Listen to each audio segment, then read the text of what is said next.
Hi guys, this is Chemistry Closure Notes, Part 3. This is finding molecular formulas. And specifically what we're doing is finding a molecular formula from an empirical formula and a molar mass. So we want to remember that this is our first example and probably only example. It's a pretty simple situation once you get it dialed in.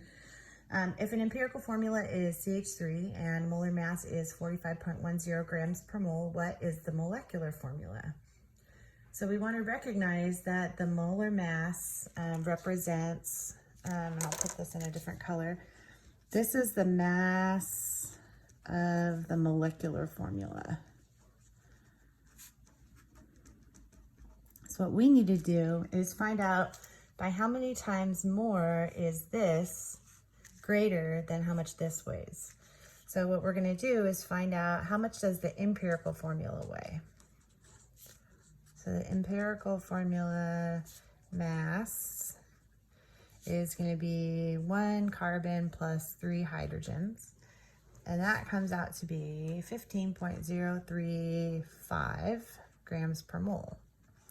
So if we look at this and we go, all right, well, this is 15.035 grams per mole, and this guy is 45.10 grams per mole.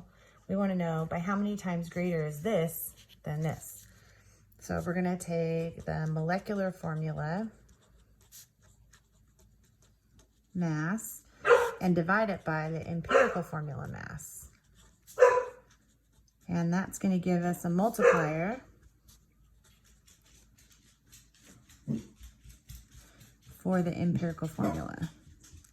So this is pretty straightforward here. We're going to have 45.10 grams per mole. Casey, can you check on them? And 15.035 grams per mole. And if we divide that out, that's going to give us 3. And we want to round to the nearest whole.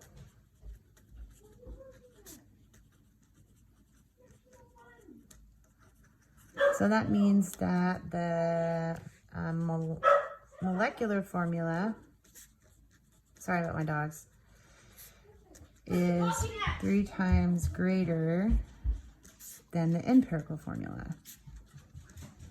Okay, so if we take the empirical formula, Emmett, the empirical formula is CH3, and then we take this and multiply times 3, and we get C3H9, which actually isn't a compound, but that's a question for another class. So we can get C3H9 as our molecular formula.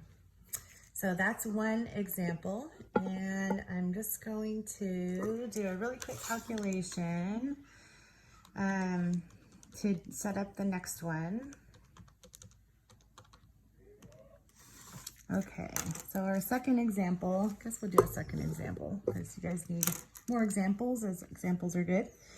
Example 2, a molecule has a molar mass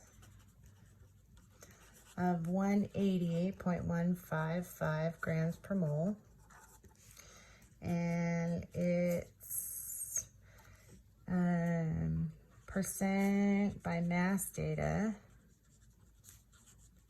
looks like this. It is 40.0% carbon, 6.7% hydrogen, and 53.3% oxygen.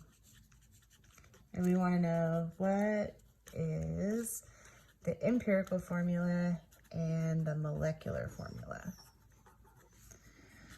So this is kind of a marriage of the two types of calculations that we've been doing. So the first thing we're going to do is, figure out the empirical formula. And we know how to do that based on our past experience, that we're going to assume 100 grams.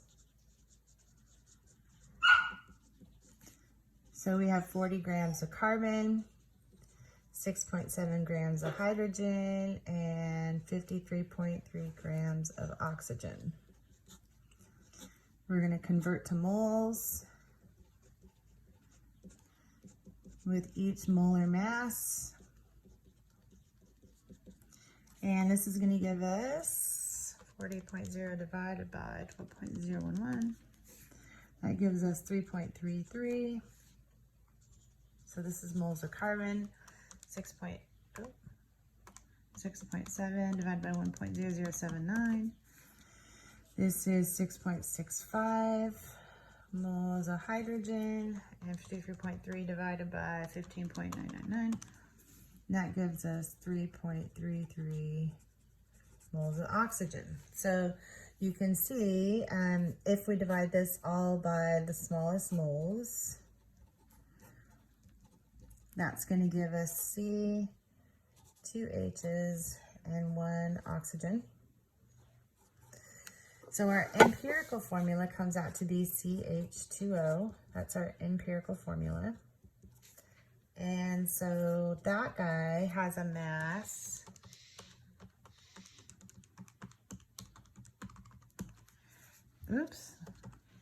not 12,000. 12.011 plus 2 times 1.0079 plus 15.999. So the empirical formula comes out to be 30.026 grams per mole. And then we're going to take this molar mass right here and divide it and see by how many times, what's our multiplier to get from the empirical formula to the molecular formula. Okay, so if we divide this out, we're going to get the number 6. So we're going to take CH2O and multiply by 6, and we're going to get C6H12O6, which is glucose, everybody's favorite molecule. Sorry, I was off the page there. I'll give you a good shot of it right at the end. Maybe you can pause it. Okay, so that's it for our notes for this week. And I posted the worksheet on Canvas, and I will have office hours probably on Wednesday. What's today? Today's Tuesday. So maybe I'll have office hours on Thursday after you guys have a little bit of time to chew on it. So, anyway, so more on office hours in email. Okay, thank you.